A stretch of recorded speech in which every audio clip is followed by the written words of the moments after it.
You've got it tuned to KEXP. We are listener-powered radio. Thank you so much for tuning in, and I'm Cheryl Waters. Very excited to be here with Wine Lips. How y'all doing today? Doing good. So good. Thanks for having us.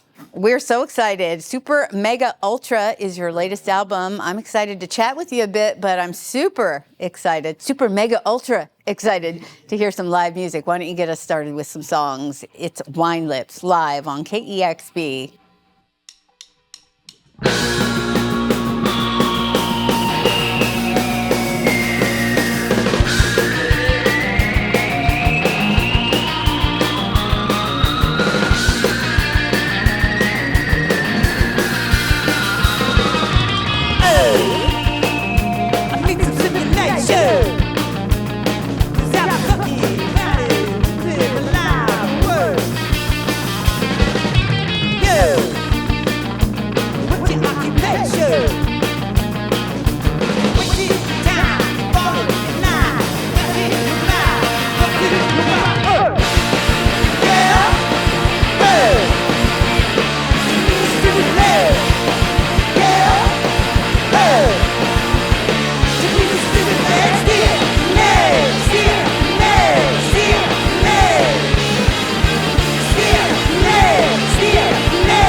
You're listening to Wine Lips live on KEXP. You can find us at 90.3 FM in Seattle, 92.7 FM in the Bay Area, streaming worldwide at kexp.org, also on our free mobile apps. The brand new Wine Lips album, Super Mega Ultra.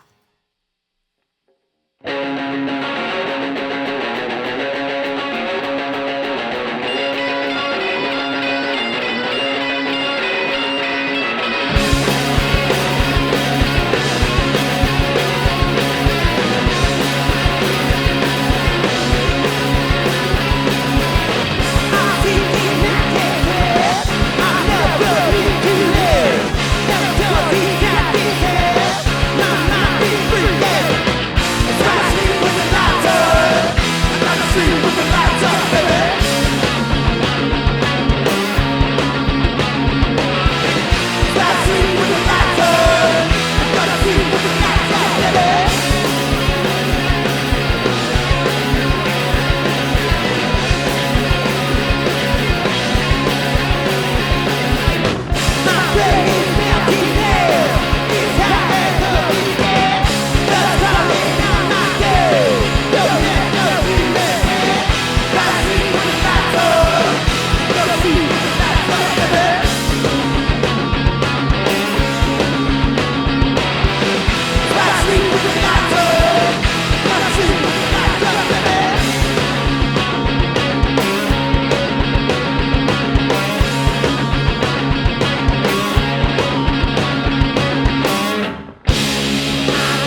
love it. I love it. Start doing the cha-cha, baby. Words to live by. That is Kamikaze from Wine Lips' 2021 album, Mushroom Death Sex Bummer Party. So happy to have this band in studio with us today. You got one more? One more, yeah.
I'm out of breath. I can't even imagine how you feel. It's Wine Lips live on KEXP. Songs from 3 of their 4 full-length albums today. Thank you so much for stopping by the KEXP studios. It's so great to have you.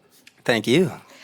I understand that you've been a band almost 10 years now. Cam and Aurora, I've read that you started jamming together when you were in other bands, and way back in, was it 2015, you played a Halloween show. And I'm wondering what it was about the magic, the chemistry that made you sort of say, you know, this is gelling for me. This is what I want my main band to be. And Yeah, I think at the time, like, we had other bands, but they were kind of fizzling out, and like all the people lived in different cities in the bands, so it was just easier for us to get together and jam and do stuff, I guess. And now it's almost been 10 years later, and you've toured quite a bit. You're based out of Toronto, but you've toured all over the world. I know you were on a pretty intense touring schedule when lockdown happened a few years ago, and Yeah. I gotta imagine that maybe that provided some of a break with the touring schedule you had and let you deal with some of the things that just kind of go on in life that you can't deal with when you're traveling so much. But it also makes me wonder, what do you think your last record would have sounded like if you had not had that kind of time to just sit down and write it? It would have been definitely a lot different, that's for sure. There'd probably be a few less songs because a lot of them, like probably 4 of the songs that are on the record didn't get written until like the day before going into our last studio session. They weren't like we hadn't jammed them before, certainly never played them live before. So there was a lot that just kind of, because of the halt that was put on everything, we had more time to kind of focus on additional tunes. Well, I'm taking you back to Mushroom Death Sex Bummer Party because I'm wondering if having the luxury of writing that way made an impact on how you work on music moving forward, both writing and recording. Tell me a little bit about the new record.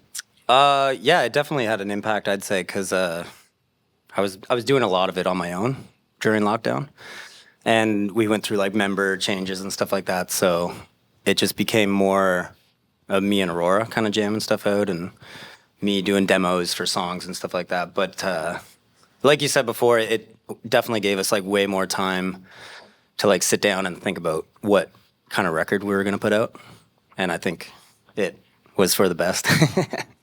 I know you've made some of your earlier music in your basement, and it sounds like for the last few records, the last 3, you've gone up to London, Ontario, to the same place. What is it that sparks your creativity up there?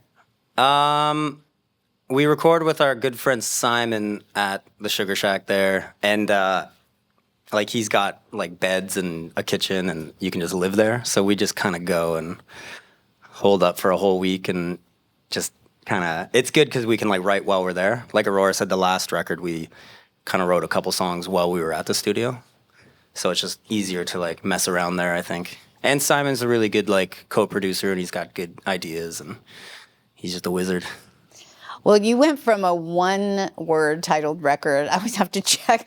It's hard to keep all these words straight. Mushroom Death Sex Bummer Party was your previous record. And you talked about in an interview that I had heard that you sort of took all those different words from the themes you felt kept floating to the top from each of the songs, and that some of those have floated over to the new record, Super Mega Ultra. I imagine that's probably true for all artists, that you're just looking for a time where COVID-related themes are something in the distant future. But are you still sort of writing about sort of the aftermath of all that? Yeah, for sure on that record. I think we're finally at a point where we can move on, but those themes were coming up on the last record too. But still on Super Mega Ultra? Yeah, and like some of those songs were written like quite a long time ago, like right after Mushroom Death Sex came out. We went into the studio a couple months later, I think, right? Mm-hmm. And we did like 5 or 6 songs, so there was definitely spillover. Tell me about the artwork for the new record. I love it. It's super interesting, so colorful. Yeah, Aurora can take this one. Yeah, we had a artist from London, Ontario. His name is Jay Hodgson, and he just sort of reached out to us and he was like, "Hey, I really like your music. I'd really like to create some art for you." And we're like, "Yeah, go ahead. Let's see what you got." And he came at us with something very similar to what we have on the album, and we're like, "This is really cool. Can you make it more chaotic?" And he revised it, sent us back, and we're like, "Yeah, this is still really cool. Can you make it more chaotic?" And then he's like, all right. And finally he was like, "All right, I think I got something for you." And we took a look, and we really dug it. He put out like a few different palettes for us to go off of, and we found some like single art, some insert art out of it all, and we were really happy with the outcome. Yeah, it's really awesome. You can have a lot of fun with it, and that's something people want to frame and put on the wall. For sure. It's visually striking. It definitely is. Well, you mentioned Chaotic Aurora, and definitely that makes me think of the video for Derailer, which looks like heaps and heaps of fun. You just got this sort of vintage cop show vibe. I even like the little backgammon suitcase. I had a backgammon set like that in the 70s, but that must have been super fun to shoot, but really labor intensive. I mean, that's a lot of shots. Yeah, that was... It took a long time. It was a lot of shots, and it was freezing cold. Half of it, like, I don't live in Toronto anymore, but I did a bunch of it with Sammy, the guy who shot it. And it took, like, a good 5 days, probably, to get it all. Because it was, like, a lot of setup for the shots. But it was, like, a 3-second shot, so it took a while. Well, good job, Slim A, Snipes, and Donut. I love it. Thank you so much for coming in today. It's great to have you visit the KEXP studios. We've really been enjoying the records and absolutely, especially loving this new one, Super Mega Ultra. Thanks for coming by. Thank you so much. Thank you. Thank you so much to the band today. It's been such a pleasure to hear these songs live in the KEXP studios. And we also want to thank our listeners and viewers for supporting great music like this. And you can learn more about us at kexp.org. Subscribe to our YouTube channel. And also, while you're at our website, you can make a gift in any amount and support the discovery of your next favorite band right here on KEXP, where the music matters. Thank you again so much. It's Wine Lips live on KEXP. Thank you. Discover new music at listener-powered KEXP.org.